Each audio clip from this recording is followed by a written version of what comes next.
अल-अजल या इमाम, अल-अजल या इमाम।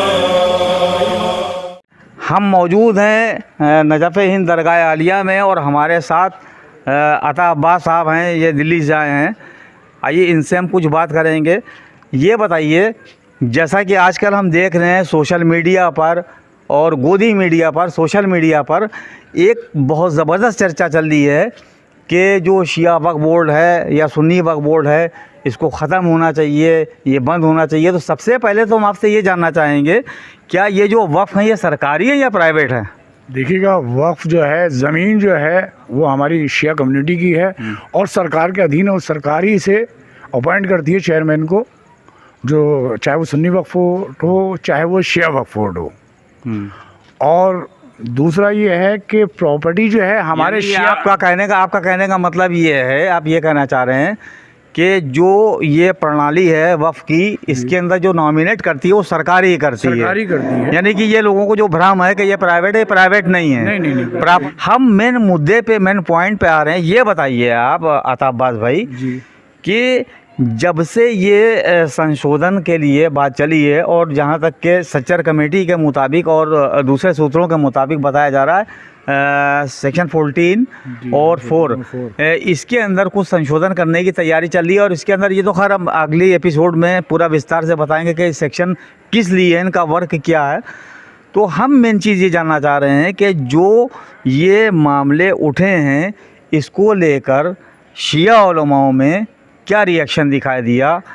मतलब कुछ बोल रहे हैं, कुछ तहरीक चला रहे हैं या एकदम सन्नाटा छाया हुआ, ये हम आपसे जानना चाहते हैं। देखिएगा, सन्नाटा तो नहीं छाया हुआ है, मगर सिवाय एक मौलाना कल्बे जवाद साहब के अलावा कोई भी आलिम दीन, कोई मौलाना अभी इसके बारे में नहीं बोला है। और मौलाना कल्बे जवाद साहब को आप भी बखूबी जानते हैं, लखनऊ से आपका भी ताल्लुक़ है। कल्बे जवाद साहब ने अपनी पूरी ज़िंदगी वक्फ की है आज़ादारी के लिए और आज़ादारों के लिए। वो ज़िंदा मिसाल हैं और देख रहे हैं, कौम के लिए आगे हैं। हद तक ये है कि उनकी खुद की बॉडी साथ नहीं थी, मगर वो कौम के लिए हमेशा वो साथ खड़े हैं, खड़े रहते हैं। मौलाना सैयद कल्बे जवाद नकवी की क़यादत में या उनकी सदारत में अभी प्रेजेंट में कौन कौन से ऐसे मामले हैं जो पेंडिंग में या चल रहे हैं? शिया संपत्तियों को कब्ज़े से छुड़ाया गया। तकरीबन आप देखिएगा, अभी हमारे करंटली अमरोहा में एक बहुत बड़ी जगह थी, मोहल्ला दानिशंदान में, और बहुत मतलब क्रीम जिसे कहते हैं मोहल्ला, उसमें अभी खाली हुआ है। उसमें पूरा सहयोग बोर्ड का भी रहा है, कल्बे जवाद साहब की रहनुमाई में। साथ मुखालफतें भी होती हैं और बहुत लोग ऐसे हैं कि जो उनकी मुखालफत भी करते हैं और तरह तरह की अजीब व गरीब बातें करते हैं। इसके बारे में आप क्या कहेंगे? ये तो आपने एक सवाल बड़ा अजीब करा है। मैं इसके लिए कहना चाहता हूँ, जो असल में ओहदे के लिए या मतलब जैसे मान लीजिए मुतवल्लीशिप के लिए, अगर जैसे और कह लीजिए जो चेयरमैन बनने के ख्वाहिशमंद थे और हैं लोग आज भी, और कुछ वक्त के ख़िलाफ़ भी बोलते रहते हैं, तो अगर उनको गोया कोई मुतवल्ली ना बनाया जाए या कोई किसी पद पे ना दिया जाए, तो वो मुखालफत में मुखालफिनों के साथ और डोर किसी और के हाथ में होती है।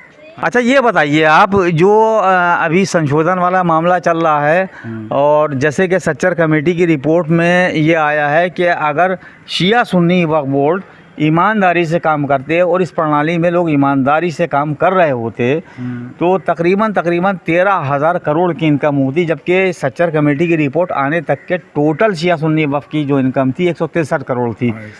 तो अभी इस वक्त मौजूदा जो सिचुएशन, जो मौजूदा हाल है, इसमें चेयरमैन अली जैदी हैं, तो लगातार उनके ऊपर भी तमाम तरह की टिप्पणियां होती रही। तो आप इसके बारे में क्या कहेंगे? देखिए, टिप्पणी का होने का एक अलग मसला है, मगर जो इसकी वजूहत क्या है? ज़्यादातर लोग इनको निशाने पे क्यों ले रहे हैं? चेयरमैन साहब वो कर रहे हैं जो यानी पुराने दौर में हाई सोसाइटी यानी हाई मार्केट जो है जिसे कहते हैं ना कि वैल्यू अच्छी है इसकी, जहाँ 100 रुपये गिराया है उसका भाई मार्केट वैल्यू आज की है 5,000, तो कम से कम 5,000 ना हो तो 2,500 हो, कम से कम वक्फ की आमदनी, वक्फ का फ़ायदा हो और सीधा वो कौम को फ़ायदा पहुँचेगा। अभी फ़िलहाल में देख लीजिए आप, जब से चेयरमैन जैदे बने हैं, शमील शमशी साहब हमारे हैं, तकरीबन बोर्ड माइनस में चल रहा था, अब सैलरी भी उनकी सबके टाइम से जा रही है और प्लस क्या है, वफ़ की आमदनी दुगनी तिगनी हुई है।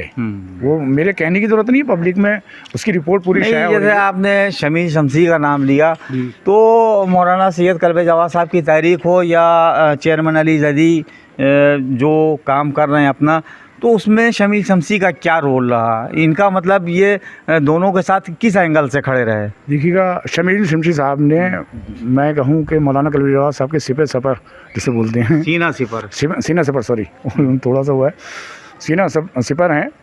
और जो कौम ने आज जो है, मतलब कहते हैं ना, कौम नहीं सॉरी, कौम की खातिर जो आज जो लोग कहते हैं हिस्ट्री एडिटर है और ये है वो है, जितने भी मुकदमे हैं उनकी कोई पर्सनल लड़ाई नहीं है, वो कौम के लिए लड़ाई लड़े हुए मुकदमे हैं जितने भी हैं, उनके पीछे जो भी हैं। आपको इल्म है या नहीं है ये बताइए फजल भाई, आप भी लखनऊ नहीं, देखिए ऐसा है अता भाई, जी ऐसा है, बहुत सी चीज़ें भाई, देखिए हमारा काम है पत्रकारिता का, हमारे सामने जो तथ्य होते हैं हम उनके आधार पर बात करते हैं। आपसे हम बात कर रहे हैं क्योंकि ये दरगाह मौला अली है, यहाँ पर कोई झूठ नहीं बोलता, जो झूठ बोलेगा तो वो मौला तो खुदा जानते हैं नहीं, मतलब लेकिन एक बात और भी है कि अगर आप मीडिया से ताल्लुक़ रखते हैं, आपका कोई आप मीडिया पर्सन हैं, तो आपका फ़र्ज़ बनता है कि जो लोगों के करीब, जो लोगों के बीच भ्रम फैलाए गए हैं, जो चीज़ें गलत हो रही हैं, आप उनको एक्सपोज़ किए, यानी कि लोगों के सामने सच्चाई को लाइए, सच को लाइए। ऐसा नहीं है मैंने न्यूज़ें सब चलाई हैं, हर तरह की चलाई हैं। अब चूँकि जो आज ये बात हो रही है इसका मौजू था, ये ज़रूरी था, क्योंकि हालात इस वक्त जो है वो लड़ाई झगड़े के नहीं है, हालात जो है वो यूनिटी के हैं। अच्छा ये बताइए, ये जो विरोध करने वाले जो लोग विरोध करते हैं कि ये भ्रष्टाचार है, कुछ सबूत भी दिखाते हैं, कुछ चलाते हैं, तो इनके बारे में आप क्या कहें? हमारे सबूत हैं कहाँ, वो हम तो सबूत ही नहीं मिलते हमें आज तक, हम 10 ग्रुप पे। अच्छा, जो ये विरोधी हैं, इनके विरोधियों के बारे में आप क्या कहेंगे? जो ये लोग विरोध कर रहे हैं, क्या लोग सही नहीं है? हम इन्हें मुतवल्ली बना दो या कहीं का कुछ बना दो, ये सब कुछ हो जाएंगे। बहुत बढ़िया। देखिए अभी हम अता अब्बास से बात कर रहे थे और ये कमेटी के मेंबर भी हैं, और उसके अलावा ये खादिम हूँ, खादिम दरगाह हैं और ये दिल्ली में रहते हैं, ये कारोबारी आदमी, बिजनेसमैन आदमी। तो इनसे हमने बात की, कुछ जानकारी लेना चाहिए। तो जो इनसे हमारी बात हुई उसका इन्होंने एक ये निचोड़ बताया कि मौलाना सैयद कलवी जवाद नकवी साहब जो है, आज़ादारी से लेकर वक्फ बचाओ आंदोलन तक उनकी सरपरस्ती रही, और वो उन्होंने अपनी पूरी लाइफ को इनके मुताबिक वक्फ कर दिया आज़ादारी के लिए, कौम के लिए। और आज भी जब वो चलने फिरने से बहुत दिक्कत में है, क्योंकि अक्सर बीमार रहते हैं, उसके बावजूद भी वो एक्टिव हैं। उसके साथ साथ इन्होंने ये भी कहा कि जो चेयरमैन अली जैदी साहब हैं, तो जिस तरह से सच्चर कमेटी की रिपोर्ट में कहा गया कि अगर वक्फ ईमानदारी से काम करता, सच्चर कमेटी की रिपोर्ट में लिखा है उसी के अकॉर्डिंग ये काम कर रहे हैं अली जैदी। और जो प्राइम लैंड है, यानी कि प्राइम लैंड का मतलब जो अच्छे एरिया हैं कि जहाँ पर ज़मीनों की वैल्यू है, जहाँ पर मार्केट की वैल्यू है, लेकिन किराया आज भी वहाँ आ रहे हैं 20 रुपये, 50 रुपये, 100 रुपये। तो उन्होंने सख्त एक्शन लेते हुए कहा कि भाई या तो आप प्राइम लैंड के हिसाब से रेंट दिए या तो इसको खाली कर दिए। वो उधर दुश्मन बन गए। दूसरे वो लोग कि जो वक्त पर बरसों से काबिज थे और उन्होंने खूब कायदे से बर्बादी तबाही मचाई, और यहाँ तक सुनने में आया कि बहुत से वक्फ के किराएदार ऐसे हैं कि जिन्होंने दूसरे किराएदारों को, यानी कि शिकमी किराएदारों को दे रखा है। उसके ख़िलाफ़ चेयरमैन ने एक्शन लिया कि इसके पैसे बढ़ाए जाएं, और जो ओरिजिनल किराएदार है अगर वो किराया ज़्यादा दे रहा है तो हम पुराने को रिजेक्ट करके नए को सिलेक्ट कर देंगे। इधर वो दुश्मन बन गए। अब ये तो चेयरमैन के दुश्मनों की तादाद हो गई अता अब्बास भाई के मुताबिक, और मौलाना के जो दुश्मन हैं, चूँकि वो सरपरस्त आज़ादारी के मामले में भी सरपरस्ती रही और वक्फ के मामले में भी, तो इनका कहने का ये मकसद रहा कि मौलाना कलवी जवाद साहब नकवी कि जो लोग उनसे उम्मीद लगाए थे कि ये हमें चेयरमैन बना देंगे या हमें कहीं का मुतवल्ली बना देंगे, तो उनको वो पद नहीं मिले, जिसकी वजह से वो लोग मौलाना के दुश्मन बन गए और तरह तरह से नई नई चीज़ें निकाल के, गड़े मुर्दे निकाल के, पुरानी चीज़ें निकाल कर उन्होंने एक नैरेटिव बनाना शुरू कर दिया कि मौलाना भी गलत, चेयरमैन भी गलत। और शमील शमसी के बारे में जो उन्होंने कहा है कि वो इन दोनों का सीना सिपर, यानी कि एक जैसे ढाल होती है, वो हमेशा ढाल की तरह मौलाना के और चेयरमैन के आगे रहा कि उनके ऊपर जो अटैक हो वो उसको रोक ले, इनको कोई नुकसान ना पहुंचाने पाए। बहरहाल मौला सबके शिया मज़हब के मुताबिक मौला और अल्लाह या भगवान जो भी हम उसको कहते हैं वो सब देख रहा है। सच्चा कौन है, झूठा कौन है। और लोगों का ये मानना है कि इसी दुनिया में इंसान को अपने कर्मों का फल भोगना होता है। द भारत 18 न्यूज़ से मैं हूँ फजल अब्बास। आज की हमारी अपडेट कैसी लगी हमें ज़रूर बताएं, और अता अब्बास से हमारी बात कैसी रही कमेंट्स बॉक्स में कमेंट्स करके ज़रूर बताएं। देखते रहिए द भारत 18 न्यूज़।